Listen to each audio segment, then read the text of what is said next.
समस्त को नमस्कार। नूतन वर्षर ढेर सारा शुभेच्छा और शुभकामना।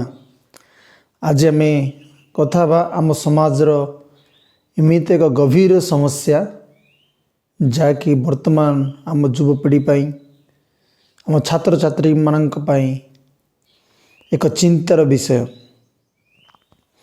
रिसेंटली 2 दिन तले सेंट्रल गवर्नमेंटर सेंट्रल फोर्स रिजल्ट बाहर थिला जोटी कि 43,000 रु प्लस पिला ताइरे सिलेक्ट होइचंदी। बहुत खुशीर कथा जे 43,000 पिलांकर भविष्य उज्जवल है एवं तांकर घरे खुशीर लहरी खेलीगला।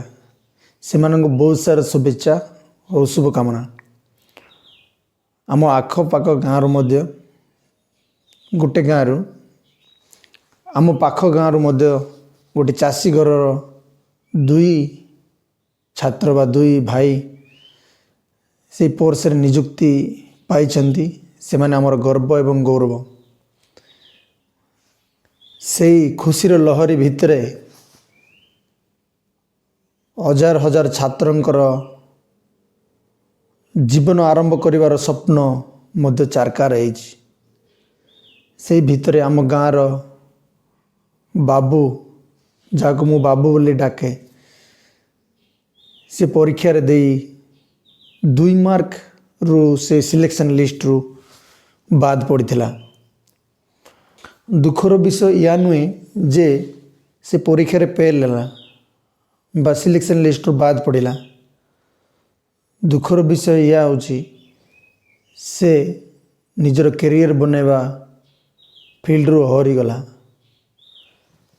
बाबू को ग्रेजुएशन करने समय ही मैरिज तार ठीक करा जाइतिला एवं ग्रेजुएशन सरिया संगे संगे ताको मैरिज करने पर घर लोग प्रस्तुत करुले किंतु बाबूर स्वप्न अलग थिला। सी ग्रेजुएशन समय रे तार स्वप्न थिला जे कोनिसी ना कोनिसी एक पुलिस फोर्स रे जॉइन करी देश को सेवा करने सह एक सुंदर जीवन यापन आरंभ करिवो। से एनसीसी कैडर रे ट्रेनिंग नहीं थिला एवं ग्रेजुएशन सरिया संगे संगे से घरे गोटे वर्ष मात्र समय मागितिला जे मते गोटे वर्ष सुजोग दियो मु मोर जीवन आरंभ करी। से तार गोटे वर्ष समय आज सरी जाइछि। वर्तमान से घर कंडीशन अनुसार से मैरिज करिवो एवं निजर परिवार गुजराण मेंटाइबा पई से दादान श्रमिक होई केरल जीवो। बाबूर से 15-16 वर्षर परिश्रम एनसीसी सर्टिफिकेट एवं से ग्रेजुएट डिग्री वर्तमान तापाई गोटे कागज खंड ही रहिबो।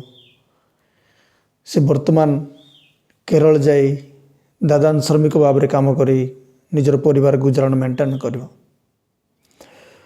बाबू को परी आम समाज रे हजार हजार पिला ग्रेजुएट पर दादान श्रमिक जाई निजर परिवार गुजराण मेंटेन करुछंती। यह होची आमर समाज रो वास्तवता। हम समस्ते ए विषय रे चिंता करिवार आवश्यकता अछि। वर्तमान गाँव परिस्थिति या पिला आम पाठ पढ़ाऊे पिला कहे बाबू पाठ पढ़े भल पाठ पढ़े भल मनीष है भल चाकरीटे करे किंतु वास्तव में सी नुह। आम पिला शिखाऊे बाबू भल पाठ पढ़े ग्रेजुएट करे ग्रेजुएट कलापर भल श्रमिकटा हो पारू दादान श्रमिकटा हो पारू सी आम शिक्षा देउछि। सतरे समाज रे या ही वास्तवता। आउ झीओंकर कथा तो न कहले चले। से माने बोधे समाज रे एक अन्य ग्रह रु आछंदी। सेमानंगर परिस्थिति भयंकर। आम समाज रे आम गाँव रे 50% झीओं को पंचम रू ही ड्रॉप आउट करा दिया जाउछि। आउ 30% झीओ 10 सरिला पर ड्रॉप आउट एवं जो 20% झीओ रहिले सेमानंकु ग्रेजुएट ପହଞ୍ଚିବା ଭିତରେ ହିଁ ତାଙ୍କର ମ୍ୟାରେଜ୍ ଠିକ୍ କରାଯାଉଛି ଏବଂ ଗ୍ରାଜୁଏସନ୍ ସରିଲା ପରେ ପରେ ତାଙ୍କର ମ୍ୟାରେଜ୍। ମାନେ ସେମାନଙ୍କୁ ଆମେ ସୁଯୋଗ ହିଁ ଦେଇପାରୁନେ। ସେମାନେ ସତେକି ସ୍ୱପ୍ନ ଦେଖିବା ହିଁ ତାଙ୍କ ପାଇଁ ଭୁଲ। ଏହା ହେଉଛି ଆମର ବାସ୍ତବ ସମାଜରେ ପରିସ୍ଥିତି ଝିଅମାନଙ୍କର। ଆଉ ଯେଉଁ ଝିଅ ବି ଗ୍ରାଜୁଏଟ୍ କରିସାରିଲା ସାଙ୍ଗେ ସାଙ୍ଗେ ତାକୁ ଆମେ ମୂଲିଆ କଟିବାରେ ବା ଶ୍ରମ କରିବାରେ ଆମେ ଲଗାଇ ଦେଉଛେ। କେଉଁ ଝିଅ ନିଜର ଗୁଜରାଣ ମେଣ୍ଟାଇବା ପାଇଁ ବା ନିଜ ପରିବାର ମେଣ୍ଟାଇବା ପାଇଁ କାଜୁ ମିଲରେ ଯାଇ ଶ୍ରମ କରୁଛି, ତ କେଉଁ ଝିଅ ନିଜ ପରିବାର ମେଣ୍ଟାଇବା ପାଇଁ ଦାଦନ ଶ୍ରମିକ ହୋଇ କେରଳ ଯାଉଛନ୍ତି।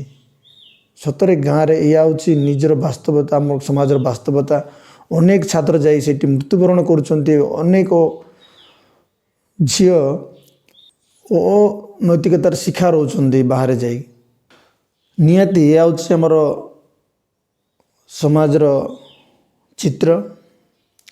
ଆମ ସମାଜର ବାପା ମା, ବୁଦ୍ଧିଜୀବୀ ଏବଂ ଯୁବ ସମାଜ ଏହି ବିଷୟରେ ଚିନ୍ତା କରିବାର ଆବଶ୍ୟକତା ଅଛି। ମୁଁ ଆଦିବାସୀ ପରିବାରରେ ଜନ୍ମ ହୋଇ ନିଜକୁ ଗର୍ବିତ, କିନ୍ତୁ ଆଜି ଆମ ସମାଜର ଯେଉଁ ବାସ୍ତବତା ଅଛି ତା ପାଇଁ ଲଜ୍ଜିତ। ଏହା ଥିଲା ବିଚାର ମୋର। ବର୍ତ୍ତମାନ ବିଚାର କରିବା ଆପଣଙ୍କର। ଧନ୍ୟବାଦ, ନମସ୍କାର।